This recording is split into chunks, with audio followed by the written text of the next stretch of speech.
And welcome back inside CMA Fest 2024 here. CMA Fest inside the Music City Center here too as well. Our coverage continues all day long for the next few days. And don't forget Sunday, backstage at the Grand Ole Opry there too. The Sunday morning country event hosted by Brenda Lee, the 42nd annual event they're doing at the Opry. Looking forward to that too as well. And of course, Laney Wilson getting inducted Friday night into the Opry by the great Reba McEntire too as well. Congrats to Laney for all the accomplishments out there on KKTC, True Country 99.9, and our friends at hightidecountry.net where you can find us out there too as well. And please bring in a couple of guys that, you know what, they're going to be there one day because they're already blowing up out there too as well. And you can just see the CMA Awards in their future in the ACM Awards and all the nominations and things coming up too. They are forecasted it. The Swon Brothers here on the Backstage Pass. What's up, fellas? Oh, so good. You back here prophesying, man. I receive it.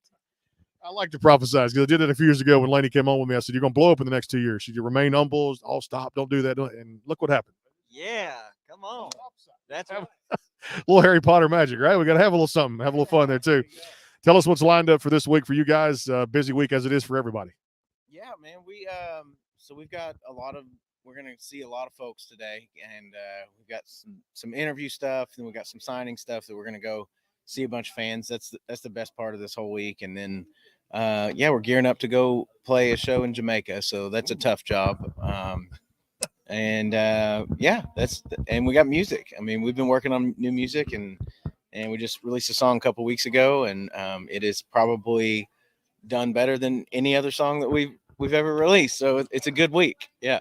No doubt too as well. Tell us about any performances, the stages. I know this week are just crazy this week. You guys on any of the stages around here, Broadway, like I said, the Chevy Vibe stage, the Hard Rock stage. Any stages you guys are on specifically this week? No, actually, man, we're doing more this year. It's been like 4 5 years. I think 2019 was the last CMA Fest we've been at, whether it was because of touring or whatever. And so we're getting in the booths, man. We're taking pictures. We're signing. We're just kind of reconnecting, and that's what this week is about. I mean, you can come see us on the road anywhere, and we may pull out a guitar somewhere on a street corner. I don't know, but we just want to say hey to people again, man. And it's been cool. Like, people are showing up with Swon Brothers gear from 10 years ago. So it's like they want it signed, and it means the world to us. So we're having a lot of conversations, you know? Yeah. That's the thing about this week. You talk about a festival and how this is the Super Bowl of just country music. And, you're on here, Radio Row, you go to the exhibit hall, you see what Dolly's impact was this morning, which was crazy. Having people, like, I'm trying to get out a door to come to the media room, and I'm just like swarmed by people trying to come in, and I can't even get out a door. So I go out a side door. It's just amazing the star power that's here for this big week too as well. And got to make you guys feel good about just giving back to the fans this particular week. Absolutely, man. I mean, we've said it. I know it's kind of cliche, but we don't have a career without them, and it is amazing to show up and people want to see you. I mean, that is the best feeling an artist can have. So I want to say thanks to everybody that's shown up and waiting in line, and can't wait to talk to everybody. Hey, Beauty, tell us about, you mentioned music too as well. I know musicians never rest on their laurels, and new music coming out too. You guys probably are working on some new stuff out there. What can fans expect now that we're halfway through almost 2024? Yeah, we just finished it's an acoustic project, but it's on steroids. We got dobros and fiddles and still little drums, and we finished this EP, and we're releasing one song at a time, and we're on the second song off of there right now, a song called Rifle Left Behind. And we got more coming real soon, but it's a cool project. It's pretty stripped down, and but the response has been amazing. I think people are just ready to hear something real, and this is probably the most raw thing we've ever done. Yeah, it's a very grassroots, backwoods like sound right now. And it's just, instead of putting 15 vocals on there, it's literally what you see is what you get. Did it live, and it's turned out pretty cool. Let's talk about that one, because that really, man, I just get goosebumps talking about that. But Rifle Left Behind, man, what a storytelling. And that's the beauty of country music, is to be able to get back to the roots of what I call the greatest decade that I grew up in, 90s country music, but also steel guitar and pedal steel, and just the sound there, fiddle player. What a song, what a meaning behind it, and what great storytelling you guys do. Man, I called him, we wrote that song the night before. I started it at my house, and I called him, and I sent him an iPhone work tape, and I said, man, I don't think this is a hit by Nashville standards, but this could be one of the coolest songs, that I've written.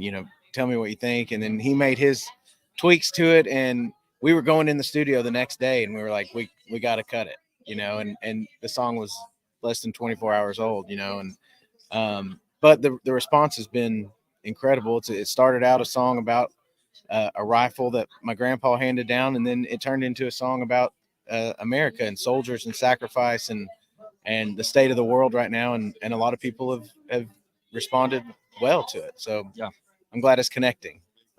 Obviously, touring is taking up a lot of you guys' time. You mentioned being on the road, stuff like that too. Give me a spot you're looking forward to, like visiting this year for the tour schedule, that you're like, you know what, that's where we wanted to play. We could see ourselves playing that, maybe 5 years ago, and we're getting to that city or that town. Where are you most looking forward to playing on tour this year? Negril, Jamaica. I mean, immediately, that's what we've been looking forward to. Yeah, when we leave here, we're getting on a plane pretty much. So. Yeah.